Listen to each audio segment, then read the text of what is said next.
எந்த நிலையில இருந்தாலும் சரி, நாளைக்கு மரணத்தின் விளிம்புல நின்னா கூட சரி, நான் விளிம்புல நின்னா கூட சரி, எதையுமே ஜின்னால முடியாது எதுவுமே கிடையாது. வர்றவங்களை இன்னி வரைக்கும் காப்பாற்றிக்கிட்டு தான் இருக்கிறோம். எவ்வளோ ஒரு என்ன சொல்றது, இது இல்லை இன்னும் மோசமான லெவலெல்லாம் போயிருக்குது. இப்போ விஜயே வந்து பயங்கரமா தீவிரமா இறங்கி களத்துல செய்யறாரு. அவர் பேசாம உங்களை வந்து மீட் பண்ணி ஜின்ன வச்சுட்டு அவர் எலெக்ஷன்ல ஜெயிக்கலாம். கண்டிப்பா மாறா. இப்போ என் வீடு பார்த்தீங்கன்னா ஜின்னுக்கு ரூம் தான், ஜின்னை வச்சு தான் நான் வழிபடுறேன்.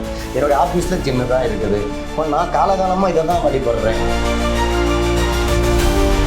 பெண்ணை வந்து நமக்கு அடங்கலையா, அதை நம்ம வழிக்கு கொண்டாடுறோம்னா அதை கட்டாயம் ஜின்னை வச்சு செய்கிறாங்க. ஸோ ஹாய் ஹலோ வணக்கம் மக்களே. ஸோ நிறைய பேர் வந்து கேட்டிருந்தீங்க, இந்த மாதிரி வந்து ஜின் பார்த்திபன் சாரோட வீடியோஸ் எல்லாம் நிறைய பார்த்துருக்கோம் அப்படின்னு சொல்லிட்டு, ஏன் வந்து உங்களோட சேனலில் நீங்கள் போடல அப்படின்னு சொல்லி கேட்டிருந்தீங்க. ஸோ இன்னைக்கு சாரை ரொம்ப ரிக்வஸ்ட் பண்ணி நம்மளோட சேனலுக்கு இன்டர்வியூ கொடுக்க வச்சிருக்கோம். வணக்கம் சார். வணக்கம். எப்படி இருக்கீங்க? நல்லா இருக்கும். இப்போ ஒரு பெண்ணு மேல ஜின் இருக்குன்னா அவங்க என்ன மாதிரியான க்ளூ கொடுப்பாங்க சார்? எந்த க்ளூவும் வராதுமா, அவங்க வீட்டு ஆளுங்களுக்கு மட்டும் தெரியும் அந்த மாற்றம். சைலண்டா இருப்பாங்க, யாருக்கிட்டையும் எதையும் பேசிக்க மாட்டாங்க, அதிகமா வரமாட்டாங்க, வெளியே நடமாட்டம் இருக்காது, வீட்டுக்குள்ளாரியே இருப்பாங்க. என்ன எதுன்னு யார்கிட்டையும் வீட்டுக்குள்ளாரியே பேச மாட்டாங்க. என்ன கேட்குற கேள்விக்கு மட்டும் பதில் சொல்லுவாங்க. நம்ம என்னன்னு கேட்டால் அவங்க என்னன்னு கேட்பாங்க, திரும்ப எது கேட்டோம்னா அதுக்கு பதில் சொல்லுவாங்க. அதுலேயே தெரிஞ்சுக்கலாம். இப்போ ஜின்னு வந்து ஆண் மேல இருக்கிறது ரொம்ப பிடிக்குமா இல்லை பெண் மேல இருக்கிறது பிடிக்குமா? ஜின்னு வந்து ஆண் மேலேயும் இருக்கும், பெண் மேலேயும் இருக்குமா. இப்போ பார்த்தீங்கன்னா ஒரு முஸ்லீம் சமுதாயத்தை சேர்ந்தவங்க தான் ஒரு பையன் மேலே பிடிச்சி அவங்க வந்து இன்னைக்கு ஓஹோன்னு இருக்கிறாங்க. அதே வந்து ஒருத்தவங்க இந்து சமுதாயம் தான், அவங்க வந்து நாய்க்கர், அவங்க ஒரு பெண்ணை பிடிச்சி அன்னைக்கு வந்து ஓஹோன்னு அவங்களும் டாப்ல இருக்கிறாங்க. அவங்கன்றது ஆணு பெண்ணுன்றது மதம் ஜாதி எல்லாம் ஜின்னுக்கு கிடையாது. எல்லாரும் என்ன சொல்றதுன்னா, எல்லாம் இறந்தாக்கா வெளில போனோம்னாக்கா ஒன்று இது எலும்பு கொடுத்தா மிஞ்சம், சரிங்களா? அது கூட கொஞ்ச நாள்ல மக்கிடும். அதனால ஜின்னுக்கிட்ட வந்து நீங்க இந்த மதம் அந்த மதம் ஆணு பெண்ணுன்றதெல்லாம் கிடையாது. எல்லாருக்கூடயும் நல்லா தான் போகும். ஓகே. இப்போ ஒருத்தவங்க வந்து திருவண்ணாமலையிலேருந்து ஒருத்தவங்க கேள்வி கேட்டிருந்தாங்க. அதாவது எப்படி அப்படின்னு பார்த்தீங்கன்னா, அவரோட பிரதர் அவங்க வந்து பார்த்தீங்கன்னா நல்ல வியாபாரம் பண்ணிட்டு இருந்தாங்களாம். திடீர்னு வந்து அவருக்கு ஆப்போசிட்டாக ஒருத்தவங்க கடையை ஆரம்பித்து இவர் ரொம்ப முடங்கிட்டாரு, இப்போ வந்து சாப்பாட்டுக்கே ரொம்ப கஷ்டமாக இருக்குது அப்படின்னு சொல்லிட்டு இருந்தாங்க. ஸோ அந்த மாதிரியான கேசஸ் நீங்கள் எப்படி சார் ஹேண்டில் பண்ணீங்க? அது நிறைய வரும்மா. இப்போ கூட பார்த்தீங்கன்னாக்கா, நம்ம மதுரைக்கு பக்கத்தில் ஒரு ஹோட்டல் ஒன்று ரொம்ப நாளாக நடத்திட்டு இருந்தார். அவர் ஒருத்தவங்க வேணும்னே போட்டு அந்த கடையை கெடுக்கணுன்றதுக்காக போட்டு கெடுக்கணுன்னே வரவங்கள கூட வெளியே நின்று வாங்கன்னு கூப்பிடுற மாதிரி ரொம்ப ஆட்டோமேட்டிக்காக அவங்கவுங்க போகிறது வேற. இப்போ அந்த ஹோட்டலுக்கு நம்மளாம் தேடி ஒரு கடைக்கு போகிறது வேற, இல்லை நம்ம ஒரு ஆஃபீஸுக்கோ போகிறது வேற. வெளியே ஆளுங்களை 2 பேரை போட்டு திரும்ப அங்கே போகிறவங்களாம் மடக்கி கூப்பிட்டு இந்த பதம்லாம் சரி பண்ணி விட்டுட்டேன். ஏன்னா ஒருத்தவங்களை தட்டி பறிக்கிற மாதிரி தான் அது. வியாபாரத்தில் வந்து இன்னைக்கு போட்டிகள் வந்து நிறைய இருக்கலாம், போட்டி போடலாம், போறாமல் இருக்கக்கூடாது. எந்த தொழிலுக்கும் சரி போறாமல் இருக்கக்கூடாது. அப்படின்ற பட்சத்தில் ஜின்னை வச்சு உடனடியாக கிளியர் பண்ணிக்கலாம். இன்னொருத்தவங்க லேடி என்ன சொல்லியிருந்தாங்கன்னா, அவங்களோட ஒரே பொண்ணு 40 வயசு ஆயிடுச்சு, அவங்களுக்கு கல்யாணம் ஆகலை. அது வந்து ஒரு மாதிரி தானா பேசுறாங்க, அழுகுறாங்கன்னு சொல்லிட்டு அவங்களும் எவ்வளோ கோயில் குளத்துக்கு கூட்டிகிட்டு போனோம், சரியாகலை. ஹாஸ்பிட்டல் போனால் இவங்களுக்கு மேரேஜ் ஆகலைன்ற ஒரு டிப்ரெஷன். அவங்க MA சைக்காலஜி படிச்சிருக்காங்களா அந்த பொண்ணு. ஸோ அவங்களுக்கே இந்த நிலைமை, அப்போ வந்துட்டு நாங்கள் கல்யாணமும் பண்ணி வைக்கணும், ஆனால் என்ன பண்ணுறதுன்னு தெரியலன்றாங்க. ஸோ இந்த மாதிரி கேசஸ் நீங்கள் சால்வ் பண்ணீங்களா? கண்டிப்பாம்மா. எந்த நிலையில இருந்தாலும் சரி, நாளைக்கு மரணத்தின் விளிம்புல நின்னா கூட சரி, நான் விளிம்புல நின்னா கூட சரி, எதையுமே ஜின்னால முடியாது எதுவுமே கிடையாது. வர்றவங்களை இன்னி வரைக்கும் காப்பாற்றிக்கிட்டு தான் இருக்கிறோம். எவ்வளோ ஒரு என்ன சொல்றது, இது இல்லை இன்னும் மோசமான லெவலெல்லாம் போயிருக்குது. சில பேர் பெண்களுக்கு நடக்கிறத நான் வெளியே சொல்ல முடியாது, சரிங்களா? இந்த செய்வனாலோ இல்லை ஒருத்தனை லவ் பண்ணிட்டோ, ஒரு மனவேதனையிலையோ, ஒரு நம்பிக்கை துரோகம் மாதிரி கூட பழகிட்டு ஒரு பெண்களை நம்ப வச்சுட்டோ, இல்லை ஒரு ஆணை நம்ப வச்சுட்டோ, நிறைய ஒரு சைக்கோன்ட்ரி பெரிய மனவியாதியிலே வந்திருக்கிறாங்க. அவங்களெல்லாம் மனமாற்றம் கொண்டு நல்ல வழியில் நல்லபடியாக கொண்டுட்டு போயிருக்கிறேன். அதே மாதிரி யாரால பாதிப்பு ஏற்பட்டதோ அவங்களுக்கும் தக்க பதிலடி கொடுத்துருக்கோம். இப்போ எலெக்ஷன் வர டைம் அவங்க வந்து அந்த கட்சிக்காரங்க வந்து போட்டி போட்டு கேம்பெயின் பண்ணுவாங்க, எல்லாம் பண்ணுவாங்க இல்லையா?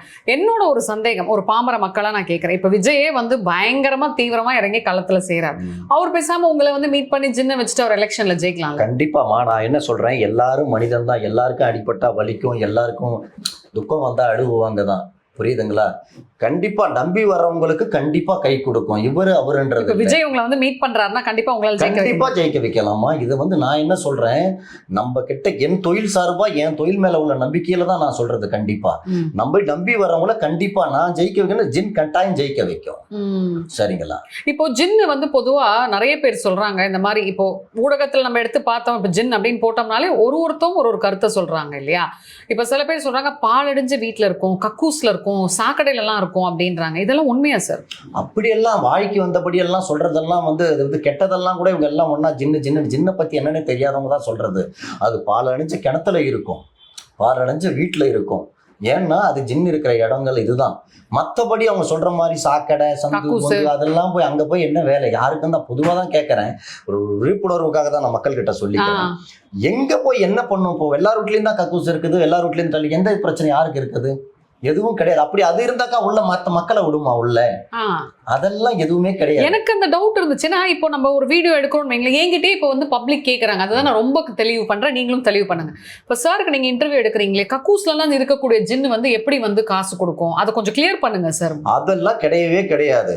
பாடடைஞ்ச கிணறு, பாடடைஞ்ச குகைங்க, பாடடைஞ்ச வீடு, அது கூட பாடடைஞ்சு ரொம்ப நாள் ஆயிப்போ இடிஞ்சா ஆள் புழக்கம் இல்லாத வீட்டுல அப்படிதான் இருக்குமா ஒழிய நம்ம நினைக்கிற மாதிரி பாத்ரூமு கக்கூஸ் அங்க இங்கெல்லாம் அதுக்கு வேலையே கிடையாது. ஏன்னா அதுக்கு யாருக்கும் டிஸ்டர்பன்ஸ் இல்லாம அடுத்தவங்களுக்கு தொல்லை இல்லாத இடத்துல அது இருக்கிறது. இப்ப கிணத்துக்குள்ள போய் யார் குடும்பம் பண்ண போறாங்க? ஒரு பாடடைஞ்ச வீட்டுக்குள்ள யாரு போய் இருக்க போறாங்க? சரிங்களா? இந்த மாதிரி குகைக்குள்ள போய் யார் இருக்க போறாங்க? ஜனங்களுக்கு தொல்லை கொடுக்கறது அது வேலை கிடையாது. அது சைலண்டா ஜின்னோட இடம், அதுக்கு அமைதியா தான் இருக்கும், சுத்தபத்தமா நீட்னஸா தான் இருக்கும். அது ஒரு சில பேர் கொளுத்தி போடுறது சும்மாவே, அதை பத்தி இதை செய்யும், இதை பண்ணும், இங்க இருக்கும் அங்க இருக்கும் என்று, அதெல்லாம் சும்மா கதை. ஓகே, இப்போ அடுத்ததா வந்து பாத்தீங்கன்னா, ஜின் வந்து ஒருத்தவங்க மேல இருக்கு, இல்ல ஜின் வழிபாடு செய்யறாங்க அப்படின்னா வந்து கணவன் மனைவியா அவங்களால ஒரு ஃபேமிலி ரன் பண்ண முடியாதுன்றாங்களே. அப்படியெல்லாம் கிடையாதுமா. ஜின்னு வந்து வாழ வைக்க, இன்னைக்கும் சொல்றேன், இந்த 25 வருஷமா, அது 30 வருஷம் காட்டுக்காம அதை நடத்திக்கிட்டு இருக்கேன் பயணத்தை. இது வரைக்கும் யாரை கெடுத்து இருக்குது, யாரை அடிச்சிட்டு இருக்குது, ஒரு அப்படியெல்லாம் ஒன்றும் கிடையாது. யாரையுமே நம்பி போகுதுன்னா கண்டிப்பா அது வாழ தான் வைக்கும். அதுதான் சொல்றேன் இல்லையா, ஜின்னு வந்து இது வரைக்குமே எவ்வளோ பேரை கை தூக்கி விட்டு இன்னைக்கு எவ்வளோ பெரிய பெரிய பெரிய இடத்துலலாம் இருக்கிறாங்க. சரிங்களா? உலகம் பூரா இருக்கிறாங்க. ஜின்னுன்னா இப்போ இந்த கடவுளை பத்தி நம்ம வெளியூர் நாட்டில் போய் சொன்னோம்னா ஒரு தெரியாது, அந்த கடவுள் நமக்கு அந்த அளவுக்கு உணராது. ஆனா ஜின்னுன்னு சொன்னோம்னா உலகம் பூரா தெரியும். அப்போ உலகம் பூரா என்ன, நானும் அங்கிருந்து அங்க போய் பரப்புரையை பண்ணிட்டு வந்தேன் ஜின்னு நேட்டு. நான் சொல்றது புரியுதுங்களா? இப்போ ஜின்னுன்றது இப்போ எனக்கு தெரியும், இப்போ உங்களுக்கு ஒரு சிலருக்கு தெரியாது. ஆனா அமெரிக்காக்காரனை கேளுங்க ஜின்னுனா என்னன்னு சொல்லுவான், மலேசியாக்காரனை கேளுங்க சொல்லுவாங்க. புரியுதா? சிங்கப்பூர், கனடா, உலகம் பூரா ஜின்னுன்னு தெரியுதுன்னா அங்கெல்லாம் போய் நம்மளா சொன்னோம்? கிடையாது. அப்ப ஜின்னுன்றது ஒண்ணு ஆதி காலத்துல இருந்து இருக்கவதான் உலகம் பூரா தெரியுது. சரிங்களா? அது நேத்தோ இன்னைக்கோ வர்றது கிடையாது. புரியுதுங்களா? ஓகே. இன்னொன்னு சார், இப்போ ஜின்னு வந்து ஒரு கத்தி மாதிரி ஒருத்தர் பேசுறாரு, ஒரு நான் பேர் சொல்ல விரும்பல, ஒருத்தர் பேசுறாரு, ஜின்னு வந்து ஒரு கத்தி மாதிரி, அதை வச்சு கட்டும் பண்ணலாம், உயிரும் எடுக்கலாம். இப்போ ஜின்னு வந்து நீங்க வந்து வழிபாடு செய்றீங்க, எல்லாம் பண்றீங்கன்னா உங்களுக்கு கொடுக்குற வரைக்கும் கொடுக்கும். அதுக்கப்புறம் அதுக்கு போட வேண்டிய தீனியை நீங்க போடலை, இல்லை அதுக்கு செய்யும் முறையை நீங்க செய்யலைன்னா நீங்க செத்தீங்கன்றாரு.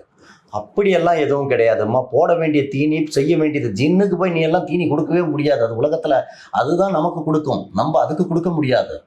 அது கிட்ட என்னன்னா நம்ம வந்து ஒழுங்கா பராமரிக்கல, அதை வச்சு இப்போ பண்றாங்க இல்லையா, போலி சாமியாருங்க, போலி மந்திரிங்க, இந்த மாதிரி இருக்கிற மாதிரி ஜின்னை வச்சுக்கிட்டு நம்ம பண்ண முடியாது. அப்படி ஜின்னை வச்சுக்கிட்டு யாராவது தவறு செய்தா அவங்களதான் விடாது, அழிச்சிரும். கெட்டதுக்கு செய்தாதான் அழிக்குமா தவிர அது ஜின்னு வழிபடும். அப்படி எப்படி அது காப்பாத்திட்டு நம்மளே திங்கிறதுக்கு அது எப்படி? அது இப்போ நானெல்லாம் ஜின்னே தான் என் உலகத்தை. இப்போ என் வீடு பார்த்தீங்கன்னா ஜின்னுக்கு ரூம் தான், ஜின்னை வச்சு தான் நான் வழிபடுறேன். என்னுடைய ஆஃபீஸில் ஜின்னு தான் இருக்குது. இப்போ நான் காலகாலமாக இதை தான் வழிபடுறேன். எனக்கு என்ன குறை இருக்குது, என்ன கவலை இருக்குது? எங்க அடிக்கணும் என்ன அழிச்சிருக்கலாம் இல்லையா? இப்போ என்கிட்ட வரவங்களை பொதுவாக இப்போ என்னை விட என்னை போய் பார்க்க வரவங்க எத்தனையும் வாழ்ந்துட்டு தானே இருக்கிறாங்க. இப்போ தீபாவளி வருது, எல்லாம் அங்கேருந்து எனக்கு உறவுக்காரங்க சொந்த பந்தம் வருதோ இல்லையோ அவங்க தானே விசேஷம் நிறைய பண்ணுறாங்க, எனக்கு அங்கே இருந்தானே பொருள்கள் கொண்டு வந்து தராங்க. சரிங்களா? நல்லா இல்லாமல் அவங்கெல்லாம் எனக்கு இதெல்லாம் கொண்டு வந்து தராங்க. சரிங்களா? அதெல்லாம் வந்து சும்மா கதை. நம்ம தவறு பண்ணோம்னா, இப்போ நம்மளே ஒரு கார் வச்சிருக்கிறோம், அதை தேவையில்லாத ஒரு அதிகபட்சமான வேகத்திலையோ இல்லை ஒரு தண்ணி போட்டுட்டோ இல்லை வேற ஏதாவது தவறான நோக்கத்தில் ஓட்டணும், என்ன ஆகும்? நமக்கு அடிப்படை தான் செய்யும். கரெக்டாக பார்த்துக்கிட்டோம்னா நமக்கு அடிப்படுமோ அதே தான் இது. ஏன் சார், இப்போ வந்துட்டு ஜின்னை வச்சு தப்பாக மிஸ்யூஸ் பண்ணாதான் அவங்கள காலி பண்ணுன்றீங்களே, உங்களை பொறுத்த வரைக்கும் உங்களோட இந்த 25 வருஷம் எக்ஸ்பீரியன்ஸில் ஜின்னை வச்சு மக்கள் எப்படியெல்லாம் மிஸ்யூஸ் பண்ணுறாங்க? நிறைய பேருமா. இப்போ ஒரு பெண்ணை வந்து நமக்கு அடங்கலையா, அதை நம்ம வழிக்கு கொண்டாடுறோம்னா அதை கட்டாயம் ஜின்னை வச்சு அதை செய்கிறவங்க, வசியம் பண்ணுறவங்க உண்டு. அதே மாதிரி வந்து ஒரு தொழில் துறையில் வந்து இந்த தொழிலை முடக்கணும், நான் அதை செய்யணும், நான் தான் அந்த இடத்த பிடிக்கணும் அப்படின்னு செய்கிறவங்களும் உண்டு. இதே மாதிரி வந்து கூட இருந்தே இந்த இடத்த நான் பிடிக்கணும், இந்த இடம் எனக்கு தான் வேணும், என் சொந்த பந்தக்கார அவங்க பிள்ளை இல்லை, எனக்கு அவங்களுக்கு வாரிசு இல்லை, எனக்கு இந்த இடம் வேணும்னு அபகரிக்கிறவங்களும் உண்டு. பல வழியில் செய்யலாம். அது நம்ம பயன்படுத்துகிற முறைகளில் தான் உண்டு. அதுதான் சொல்கிறாங்க இல்லையா, இப்போ கத்தி இருக்குது, நம்ம எதுக்கு தேவைன்றது நம்ம பயன்படுத்துறத பொறுத்து தான் உண்டு. ஓகே. இப்போ தீராத பிரச்சனைகள்னு எதுவுமே கிடையாது இல்லையா? எல்லா பிரச்சனைக்குமே ஒரு சொல்யூஷன் இருக்கும். ஸோ உங்ககிட்ட வந்து என்ன மாதிரியான பிரச்சனைக்கு பொதுவாக மக்கள் வந்து அதிகமாக பார்க்குறாங்க சார்? இன்னைக்கு காலகட்டத்துக்கு கூட ஆண் பெண் பிரச்சனைக்கு இந்த குடும்ப பிரிவினை ஏற்படுறது, இப்போ லிவிங் டுகெதர், இப்போ ஒன்றா பழகிட்டு பிரியிறது, லவ் பண்ணிட்டு விட்டுட்டு அப்பா அம்மா சொல்கிறாங்கன்னு வேற ஒரு இடம் கல்யாணம் முடிக்கிறது. அடுத்தது பார்த்தீங்கன்னா இன்னைக்கு காலகட்டத்துக்கு இந்த கடன் பிரச்சனைகள் நிறைய வராங்க. கடன் முடிவு தேவையில்லாத கடன்கள்லாம் வாங்கிட்டு இன்னைக்கு ஒருத்தவங்க நம்பி கொடுத்துட்டோம், இருக்கிற பணத்தை கொடுத்துட்டு அதை வாங்க முடியாத கண்டிஷன்லேயும் நிறைய வராங்க. அடுத்தது பார்த்தீங்கன்னா தொழில் துறைக்கும் என்னென்ன பிரச்சனை, மனிதர்களுக்கு என்ன பிரச்சனை, என்ன சொல்றது, ஒரு மருத்துவர்கிட்ட என்னென்ன நோய் வந்தாலும் உள்ள அங்கே மருத்துவர்கிட்ட தான் போகணும். மனிதர்களுக்கு எந்த பிரச்சனைனாலும் உடனே நம்ம கிட்ட தான் வரும். ஓகே. ஸோ நீங்கள் சொல்கிறத வச்சு பார்த்தா, அதாவது வந்து பில்லி சூனியம், ஏவல், பேய் பிடிப்பு, அதுக்கப்புறம் தொழில் வளர்ச்சி, வியாபாரம், என்ன வியாபாரமாக இருந்தாலும் அது பிஸ்னஸ்ஸு, ஜாப், என்ன பிரச்சனையாக இருந்தாலும் சரி, கல்யாணம் ஆகலை, என்ன இஷ்யூஸ் உங்களை வந்து மீட் பண்ணால் நீங்கள் சால்வ் பண்ணுவீங்க இல்லையா? இப்போ இவ்வளோ தானமா, இவ்வளோ நாள் அதை தானமா நாங்கள் செய்துட்டு இருக்கிறோம். இன்னைக்கு புதுசாக வர்றவங்க கிடையாதுமா. ஒரே இடத்துல உட்காந்து தொழில் இத்தனை வருஷமா நாங்கள் செய்கிறோம்னா மக்களே முதல்ல இருக்க விடுவாங்களா? முதல்ல என்னன்னு அவங்களே சொல்ல மாட்டாங்களா என்ன நடக்குது ஏதுன்னுட்டு? அதெல்லாம் ஒன்றும் கிடையாது. எல்லாருக்குமே நல்லது நடக்குது, இன்னும் நடத்திக்கிட்டு தான் இருக்கும், இனிமே செய்துட்டு தான் இருக்கும். எவ்வளவு நாள்ல சார் ஒருத்தவங்க கேஸ் முடியும்? கண்டிப்பா பிரச்சனையை பொறுத்து ஜென்கிட்ட பொறுத்த வரைக்கும் 2 அல்லது அதிகபட்சமா ஒரு வாரத்துக்குள்ளதான் 2 அல்லது 3 நாள்ல தீர்வு கொடுக்க முடியும். சார், கடைசி ஒரு கேள்வி சார். இப்போ நீங்க ஜின்னை வச்சு இவ்வளவு விஷயங்கள் பண்ணிட்டு இருக்கீங்க, உங்களுக்கு ஏதாவது கட்டு போட்டுப்பீங்களா? உங்களுக்கு ஏதாவது உயிர் ஆபத்து வந்திருக்கா? கண்டிப்பா நிறைய நடக்கும். அதெல்லாம் வந்து ஒரு இடத்துல நம்ம ஒருத்தவங்களை போய் இப்போ ஒரு ஆபத்துல ஒரு நெருப்புல விந்துடுறாங்கன்னு வச்சுக்கோங்க. ஒரு உதாரணத்துக்கு எடுத்து சொல்றேன். அவங்கள நம்மளை காப்பாற்ற போகும்போது டக்குன்னு நமக்கு அந்த நெருப்பு படதான் செய்யும். புரியுதுங்களா? இப்போ ஒரு விபத்துல மாட்டிக்கிறாங்க, நம்ம காப்பாற்ற போகும்போது ஏதாவது ஒரு சைடு எஃபெக்ட் நம்ம கட்டாயம் உண்டு, கிடைக்கும். இதெல்லாம் நிறைய உண்டு. ஆனா அதை பார்த்தா தான் நமக்கு பொழப்பு. புரியுதுங்களா? எந்த ஒரு பாதிப்புமே இல்லாம நோவாம எந்த வேலையுமே செய்ய முடியாது. ஒரு கட்டட வேலை செய்யறவங்க கூட ஒரு 20 அடுக்கு 10 அடுக்கு இன்னைக்கு சாரம் போட்டு தான் நின்று வேலை செய்யறாங்க. அதுலயும் அவங்க உயிருக்கு அந்த மாதிரி தான் எல்லாமே. ஸோ நிறைய விஷயங்கள் வந்து நம்மளோட நேயர்களுக்காக பகிர்ந்துக்கிட்டீங்க சார், மிக்க மகிழ்ச்சி. அண்ட் மக்களே, உங்களுக்கு இந்த மாதிரியான பிரச்சனைகள் ஏதாவது இருக்குது அப்படின்னா சாரோட நம்பர் நாங்கள் கொடுத்துருக்கோம் ஸ்க்ரீனில். ஸோ அவரோட நம்பருக்கு நீங்கள் காண்டாக்ட் பண்ணி என்ன விஷயமோ நீங்கள் அதுக்கான விஷயத்தை நீங்கள் பார்த்துக்கலாம். மிக்க மகிழ்ச்சி. நன்றி சார்.